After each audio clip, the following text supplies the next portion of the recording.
दोस्तों, दिनाक्षी short hand में आपका स्वागत है।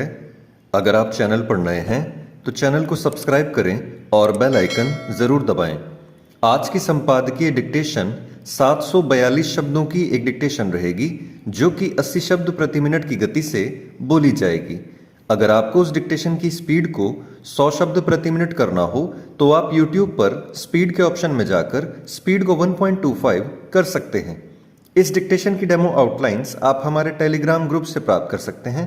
और अगर आपको इस संपूर्ण संपादकीय मैटर की सभी एडवांस आउटलाइंस और वाक्यांश की आवश्यकता है तो आप हमारा स्पेशल पेड बैच ज्वाइन कर सकते हैं।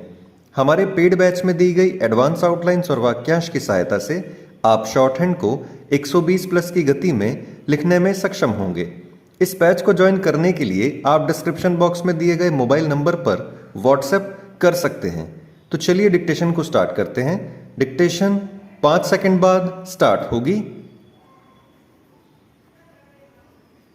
Ready, start. भारतीय विदेश मंत्री एस जयशंकर ने संयुक्त राष्ट्र सुरक्षा परिषद में सुधार की आवश्यकता पर नए सिरे से बल देते हुए जिस तरह यह कहा कि इस संस्था में सुधार की प्रक्रिया रोकने के हथकंडे कामयाब होने वाले नहीं हैं, उससे एक तरह से वे देश कटघरे में ही खड़े हुए जो विचार विमर्श और वार्ता के बहाने इसमें अड़ंगा लगाने में लगे हुए हैं। संयुक्त राष्ट्र और विशेष रूप से उसकी सुरक्षा परिषद में सुधार की आवश्यकता एक लंबे समय से जताई जा रही है, लेकिन बात बन नहीं पा रही है। इसका कारण यह है कि कुछ देश सुरक्षा परिषद में सुधार की जानबूझकर अनदेखी कर रहे हैं। चूंकि सुरक्षा परिषद में सुधारों में देरी हो रही है, इसलिए न केवल उसकी प्रासंगिकता पर प्रश्न खड़े हो रहे हैं, बल्कि विश्व जनमत की दृष्टि में यह संस्था अपना महत्व भी खोती जा रही है। वह किसी भी वैश्विक समस्या के समाधान में सहायक बनना तो दूर रहा, कोई उम्मीद भी नहीं जगा पा रही है।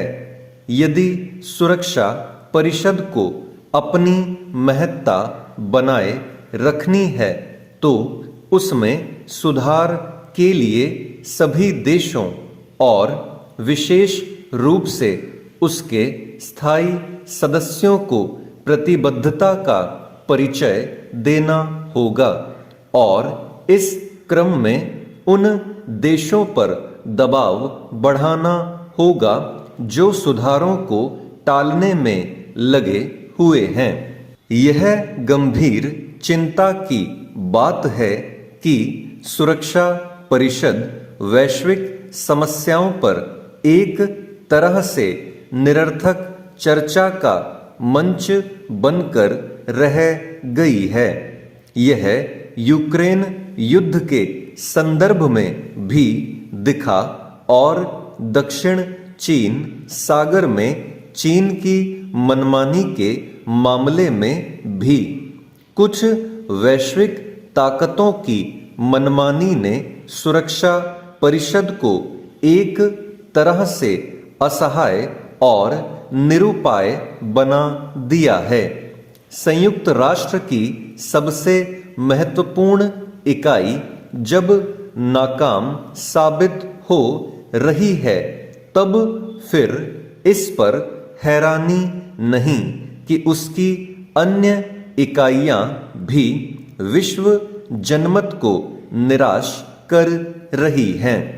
यह किसी से छिपा नहीं कि कोविड महामारी के मामले में विश्व स्वास्थ्य संगठन ने किस तरह दुनिया की मुसीबत बढ़ाने वाले काम किए और अपनी रही सही साख गवा दी।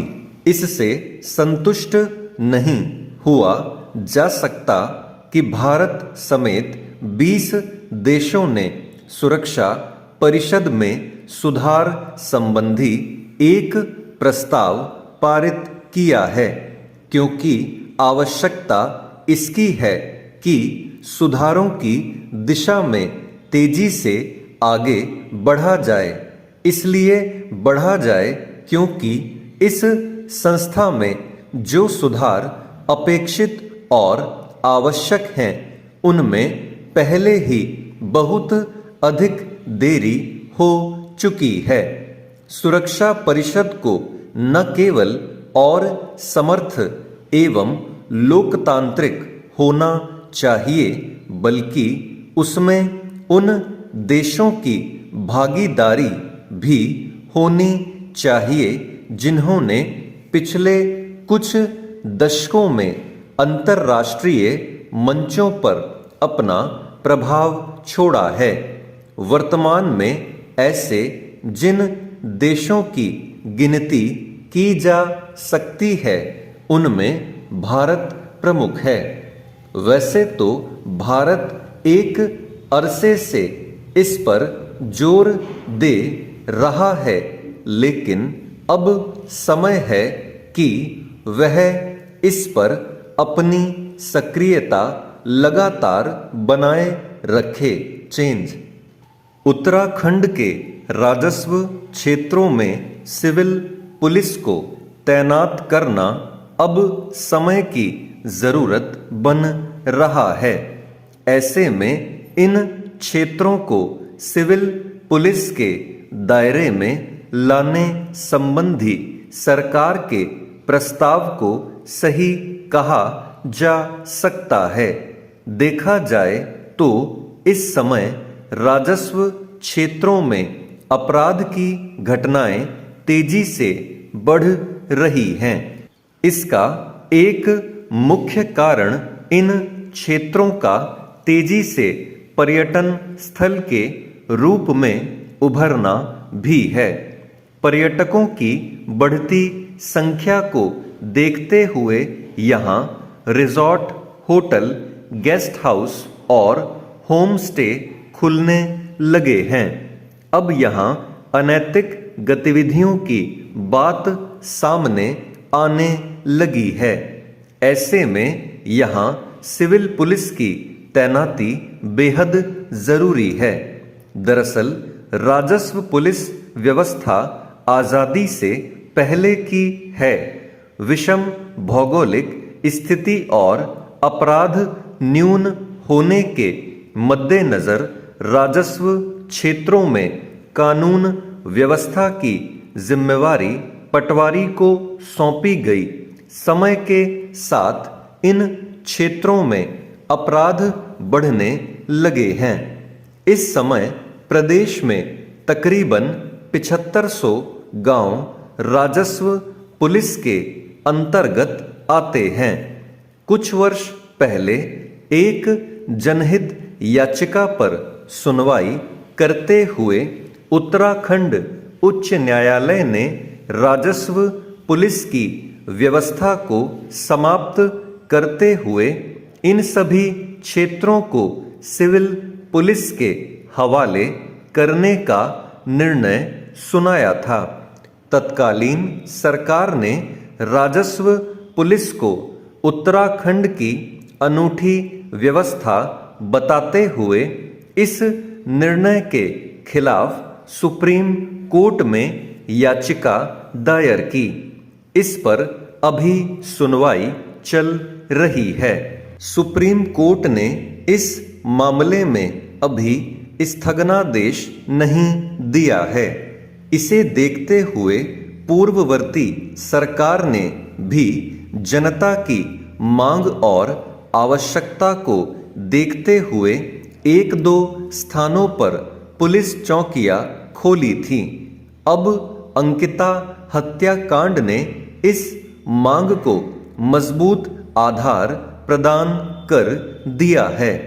इसलिए अब सरकार इस दिशा में कदम बढ़ाने जा रही है। स्टॉप।